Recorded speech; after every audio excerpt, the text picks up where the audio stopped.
All right, welcome back to the Real Estate Huddle, episode 15. And today we're going to do something a little unique. We're going to talk about some of the books that have inspired us from great authors, some of the legends of their day, and how it's inspired us to help people and serve people in the real estate business. And so I'm going to just open it up to you guys. I know Spencer's got one that he's just itching to talk to us about. I don't know why you guys make fun of me for this all the time. So it's excited. a good book. Hey, it's Spencer, have you ever read the book, what am I going to say? Relentless. The Hungry Caterpillar. Not the Hungry Jackson? Caterpillar. Yeah. Spencer, Yeah. Good book. It is a You're good looking book. For a good read, The Hungry Cat. All right. Do you want me to start? All right. Yeah, you start. It's a little book called Relentless by Tim Grover. For those of you who don't know Tim Grover or who that is. No, tell us about him. Oh, Tim Grover. Tim Grover's awesome. No, he really is. He was the trainer for like Michael Jordan, Kobe Bryant, and some other big names in the NBA. And I think some other athletes in general, but I may be wrong about that. However, this book particularly highlights some of the characteristics of those athletes that he did train that had that relentless mindset, that just were unstoppable, unbeatable. And he categorizes people in as coolers. Oh my gosh. Anyway, you want to be a cleaner. It's coolers, the other one, and cleaners. I haven't read it in a couple of years, so obviously stuck with me. But no, it's closers. Excuse me, coolers, closers, and cleaners. And it's like good, better, best. It's basically the same scale. But So for our listeners, they just want to like clean their house a lot or No. shower a lot. Or... Always be closing. you want to be cleaning up. So he really goes into how, and he talks a lot about Michael Jordan and how it was kind of like he was the personality of be at my level or get out of the way. Mm-hmm. Was he And good? no, Was he was good all player, right. or was he? Oh my My, gosh. in my opinion, I think Gen Z. I think he is the greatest NBA player of all time. It's not even close. In my opinion. Yeah. You can fight me on that one. But won't. yeah, he's freaking awesome. And there's a reason this book is all about him. And on top of that, like Kobe Bryant as well, there's a sequel called Winning. It's more about Kobe Bryant. But this one just talks about having that relentless mentality, doing what it takes, and how to get to that point of being in that mindset. And so Yeah, but what on earth does Relentless have anything to do with real estate? being relentless, Yeah. you tell me what No, you you have tell to be. me. You You're the have one to that be brought the relentless. book up. I mean, when you're dealing with people every day, rejection every day, whether you call it rejection or not, it is rejection. But I thought you just walk people through luxury homes and That's a good part about it, but that's the easy part. So the hard part is getting under contract. Negotiating is a huge one. Being relentless in your negotiations. Not like a bulldog necessarily, but like knowing how to negotiate the right way to get the deal done. Knowing how to find the people in a relentless manner, how to build your pipeline, how to build your database. Just being relentless in every single facet of the business will make you unstoppable and will make your income unstoppable. Love it. The way that he related it to business was awesome. But I found myself using it in just about everything, like the way I train, the way I do business, the way I conduct my relationships with my friends and my family and things like that. It goes a long way. I can tell by your shoulders. Not lately. The way you train. It's the wrong muscle. This one's injured, so it's taking a hit. But super good book. Highly recommend it, and I will recommend it till the day I die because it's that awesome. Yeah. Tim Grover, if you're out there, I knew that I'd was love to going to meet be our you. longest one. Relentless. Spencer was just going to go off. And talk. I can keep talking about it if you Could've gone want. 20 minutes. I'm going to cut him off. Jackson, what do you got? Read Winning too. It's really good. The sequel. Okay, pipe down. Jackson's turn. Jackson. Steph Curry's great now. I'm actually going to go with the classic Dale Carnegie's How to Win Friends and Influence People. Speaking my language. I kind of have a funny story with it. When I was in like third grade, somebody recommended it to me and it like hurt my feelings because I was like, why would you tell me to get a book about how to make friends? Like, I was like, that's messed up, man. In third grade, they probably were telling you for a reason. Maybe, yeah. Probably, yeah. I should have read it then, but later on I read it. Because kids were brutally honest back then. So yeah, oh yeah. Elementary schoolers, man. But I think that's a great book. And I mean, with real estate, it's all about building relationships. You have to be someone people can trust. And you know, the old quote, people don't care how much you know until they know how much you care. So I think that book is just for anybody in any field a good book. But for real estate, where we are building relationships and interacting with people all the time, I'd say it's a great one.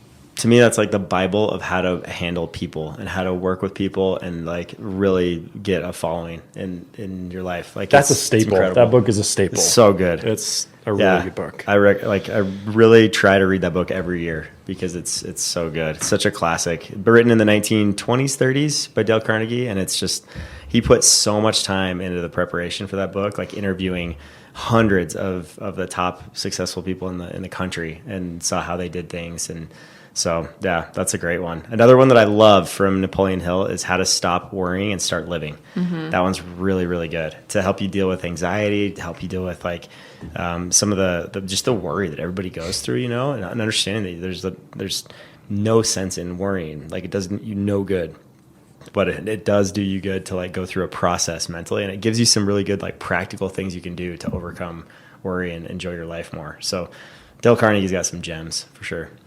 Kristen, what you got? Okay, so one that we talk about on our team all the time is 75 Hard. 75 Hard. I'm not cool enough to do that. Is buckle up your seatbelt, folks. This is a good one. so Have you done it? I have not done it. No. I did, but I cheated. You did it? I did. I changed the rules a little bit, but I did. Oh, cheat. okay. Changed the see. rules, which is totally against the rules. He was It like tells you, 7 days. Don't change the rules, but I did. So to break down what it is, the requirements are follow a diet, complete 2 45-minute workouts, one has to be outside, take a progress picture, drink 1 gallon of water, and read 10 pages of a book. So Annually?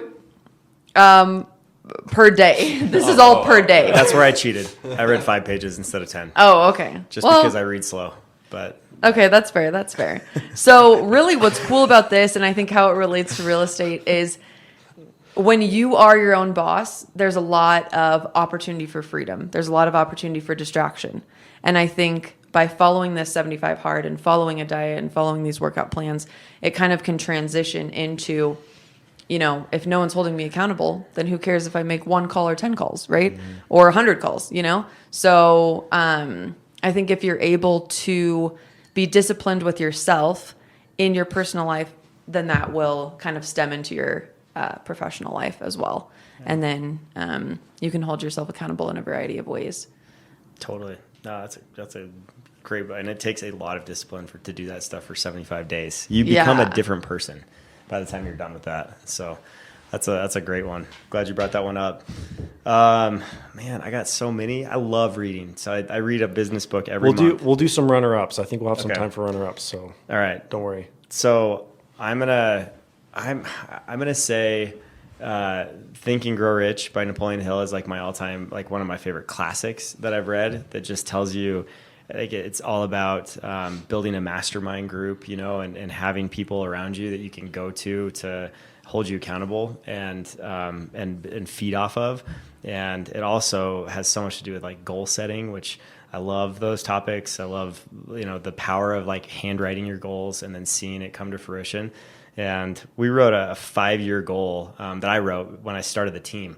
And 5 years later, I read that, like what I had written 5 years prior, and it had all come to fruition. And I was just like, this is unbelievable. You know, like that was such a huge thing for me. And it was all just from Napoleon Hill's like teachings. And so I love that book. I think it's just an all-time classic, and, you know, highly recommend it. And that generation of, I mean, that Dale Carnegie and Napoleon Hill were like their own generation.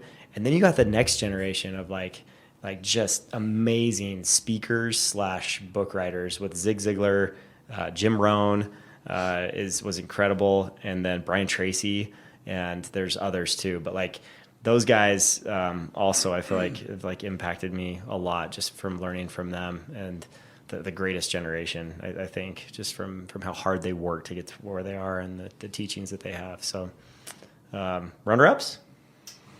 What you got? Can I say two? No. Too bad. So first one. It can't be Relentless. You already said that. So have you guys Or heard of winning. Winning? No. No, that's not, doesn't count. Okay. For real. So first one, Atomic Habits.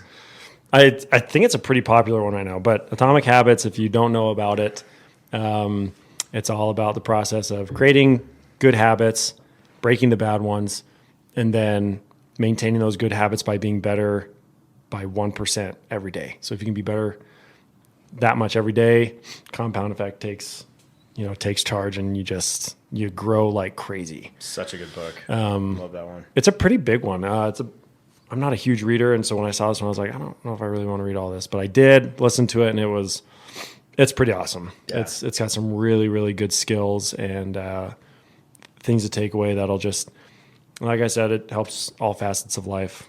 So I like that one a lot. And then another one on kind of a more personal level, which it can also be taken to business as well, but The Warrior Poet Way by John Lovell. He owns a business called The Warrior Poet, and it's this one's about being the best man you can be when it comes to like being a father and a brother and a friend and things like that. And he kind of takes on a little bit more of a spiritual level and brings kind of the Bible into it a little bit, and loved that one to death. That one was pretty awesome. Yeah, but what does that have anything to do with selling houses? I'll tell you. Let me tell you. So, there is a life outside of real estate, contrary to popular belief, and sometimes Real estate is life. yeah, sometimes it feels that way. Like you're just getting calls after calls after calls, and you get to the point where you're like, man, maybe I should spend some time with my kids because it's been a while. And finding that life balance is really important, and I think reading those types of books and increasing that part of your life is super valuable, because not everything is real estate. No matter how busy you are, you do have the people behind you that you're working for to better their life. So investing in that, I think, is a huge deal for me personally. But Well said. Yeah, absolutely. Me too. Jackson, runner up. I'm so relentless. I haven't even met my kids. have you heard of that book? The book Relentless? It's awesome. I Highly recommend reading it. Jackson bleeds Relentless. Yeah. No, I went with a classic. I'll go for a little more off the beaten path. I like Trey Gowdy's Doesn't Hurt to Ask. It's a book about how to be persuasive, and kind of one of the big takeaways is that to be able to persuade people and change their mind, you have to be open-minded yourself and be open to changing your mind. But just in terms of life, communicating with people, and particularly negotiating for real estate, I think that's a great book on just how to communicate and articulate yourself, and how to learn better from people and how to persuade people. Love it. That's awesome. Yeah. Kristen, runner up. Okay, runner up. Mine's going to be The Happiness Advantage. So The Happiness Advantage kind of talks about you produce your own happiness. So they kind of do all these studies saying, we'll give you a gift card if you make 10 calls, let's say, or whatever. And at the end of the day, people performed better, when they created their own happiness, when they created their own goals. And we're lucky enough to be in a field that allows us to do that. And I think we all get distracted during the day, but we all know that at the end of the day, when we, make those goals in the morning and do them, and have accomplished all of those at the end, or, by the next morning, that's a better feeling than maybe getting a gift card. Yeah. Or let's say you want to be done at 5 p.m. to hang out with your kids, and you got all your stuff done. That's kind of truly what creates happiness, and that's kind of what the book talks about. So it's awesome. Yeah. That's it. I've heard great things about that book. I don't think I've read it, but and it's a small book too, so easy read. Love the small ones. Yeah, Yes. Get through it. I think I'm gonna go for my runner up. I'm gonna go with Chris Voss. Never split the difference. Split the difference. So if you hire a listing agent to sell your house, you hire him for two reasons, right? To negotiate and market your home. And negotiation is such a big deal for us and what we do. And so I don't think enough realtors really build up their ability to negotiate by studying it, by looking into it, by trying to get better at their craft as far as that goes. It's kind of like the real world experience just kicks in, but there's not a whole lot of like reading that goes on there. But like if you're going to read a book about negotiation, Chris Voss has probably the most practical tactics for how to negotiate in real estate or in any field. Like, I mean, everything is a negotiation, right? You negotiate with your kids, with your dog, all the time. And so that book, I think about it all the time as far as just the little things that we try to do, to persuade people to our way of thinking and, negotiate. And we're constantly doing that for our clients. Mm-hmm. So, man, we're still doing pretty good. Should we go quick round 3? Yeah. Spencer said he had 2, so. Harry Potter. Okay. All right. Go for it. Round 3. Are we doing like real estate related books still? Anything. I'll give you some time to Yeah, go decide. for it. You got another one? My runner-up would be 12 Rules to Life by Jordan Peterson. Oh, yeah. Especially, Yeah. I think, for like younger people who may be still trying to kind of figure out their purpose in life and things like that. I think that's a great book. Maybe not as applicable completely to real estate, but there's definitely a couple rules in there that definitely can be applied and be used. And just generally, I think if you're trying to improve your life, if you're trying to start new, get into real estate, that's a good book. Nice. Yeah. That's awesome. And to kind of add on to that point, The Regrets of the Dying, Landon introduced me to that book. And so I have it, but I haven't read it yet. But just, I've kind of read blurbs about it. And again, I think similar to the Happiness Advantage, I feel like there are points in there that, can increase your happiness personally, which I think will stem into professional beliefs as well. Totally. And so I'm sure some of those regrets you could transform into professional life as well. Yeah, absolutely. That's a great book. And they interviewed like all these people that were in like nursing homes, right? Yeah. Like ready to pass on to the next life. And like, what did you regret most about your lifetime? And so Regrets of the Dying, it's a great book. They give their top 5 reasons and she kind of breaks those down.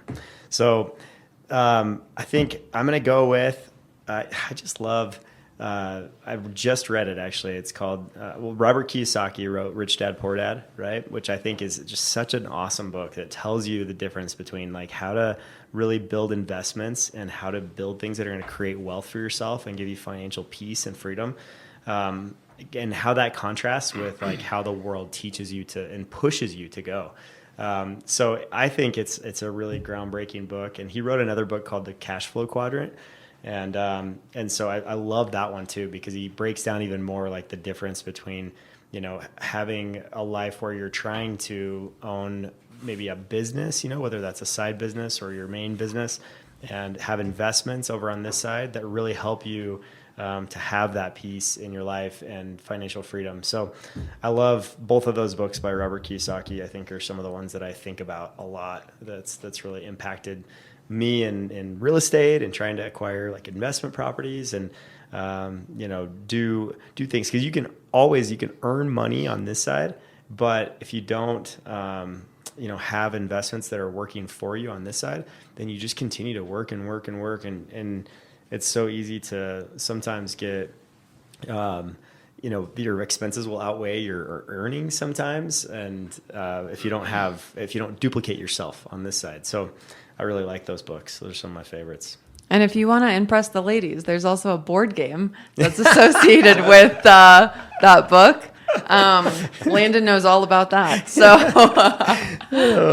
when we were in college, I got really into Robert Kiyosaki's board game that cost like way too much money. It was like $200, and I like You spent saved up to $200 get on it. a board game? Yes, I did. And It's impressive. And I thought it was so cool. And I was like pushing it to all of our friends. And Jasmine seriously had to tell me, like, stop. We're losing our friends. Like, they don't want to come over anymore.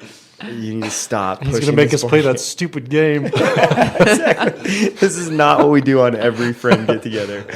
And I was just nerding out on Cashflow because it's a game that teaches you how to think like the rich, right? Or think like people that are wealthy minded. And it trains you to do that while you play the game. So there's some value to it. You guys were that Pretty friend awesome. where everyone was like, let's just go see him and get out of the way, and we'll be done with them for the month. I guess we'll go, yeah. Probably took way too long, too. I can't remember how long the game was, but If it's yeah, anything it's like, like Monopoly, like a Monopoly you're style usually game. done before the game's done. I made a couple friends. I lost a few. It was good. That But game. so yeah, thanks for bringing that up. Nerd alert. Right? Spence, did you have yours? Yeah, and I think it's one a lot of people have read, but it really is good, and it makes you feel terrible about yourself, like we've talked about. But Extreme Ownership by Jocko Willink and Leif Babin. They're Navy SEALs, retired Navy SEAls. Extreme. Yeah, and I mean, it is extreme. Which is like, it's a good extreme, because not every extreme is great, but something like a book like that not only do they use the experiences that they've had, and they share some pretty cool stories. Where was I going? They share some really great stories about what they went through and relate it to taking full responsibility, like extreme responsibility and ownership over every single thing that you do. And it really ingrained like what accountability really means. And in real estate, like we've talked about it a couple times, and we'll continue to talk about it, but accountability in real estate is what's going to make you successful. Bottom line. If you can stay accountable to yourself, or you can stay accountable to your team or whoever it is, it's going to change the way you work. It's going to increase the way you work to a better capacity, and just overall better outcome for you if you can really learn how to take responsibility for what you did or didn't do. Jocko takes a picture of his alarm clock at 4:30 a.m. every morning and tweets it. He gets made fun of tweets that it out so every hard, day. but it's awesome. Because he wakes up at 4:30 and wants everybody to know that he's accountable of waking up at the same time. Every And day. well, maybe that's his form of keeping himself accountable. It is. That's why he does it. Is not necessarily for other people to see, I'm but sure for that's why he himself does to it. say, I got to post this because that's those guys are you just know? absolute. They're just monsters in the best way possible. Yeah. They're cool guys. Amazing. So, Is this the guy who sits in the closet for 30 minutes when he wakes up and thinks? I don't know. I remember what Is you're that talking David? about. Is that David Goggins? Could Maybe. be. I Sounds know. like something Yeah. you do. I haven't gotten to that level yet. If that, I don't have time to do that. like Spencer said, that book can get you kind of hard on yourself. Just really quick, another good book is Life is Tremendous by Charlie Jones. Really quick read. And that's just about, in a high pressure world, how to be enthusiastic and happy and have joy in your life. So that's a good one too. It's awesome. Good stuff. All right. Well, I think unless you got another one, Kristen, I think we'll call it. Yeah. You Last good? plug for Harry Potter, Lord of the Rings, anything Oh, like of that. course. Yeah. I'm glad we got a mention of that Caterpillar Kids book that you guys were talking about earlier. The Hungry Hungry Caterpillar. Yeah. Sick book. If you have kids. My kiddos love that It's a good book. one. I read I'm that. not even kidding. I read that to Liam a lot. Hop on Pop by Yeah. Dr. Seuss. It's a good one. Oh, too. the places Anything you'll go. go. Yeah. Dr. Ooh, that's Seuss, a good that's one. a great one. Yeah. Brings a tear to my eye on that one. Yeah, that's a good one. Awesome. Well, thanks for joining us today. We're happy that you got to. Hopefully, this will help you Hopefully find you some of these read. inspiring books. And if you don't like to read, this is useless. you can even listen too. Audible is good, and you can catch some of these things that will hopefully inspire you to do great things, and like it has for us. So, thanks for listening. We'll catch you next time.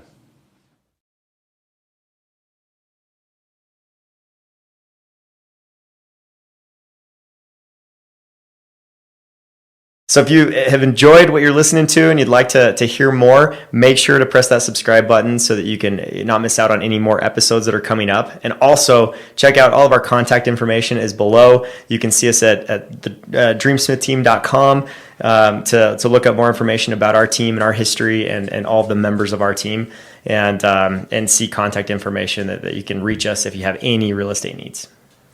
See you next time.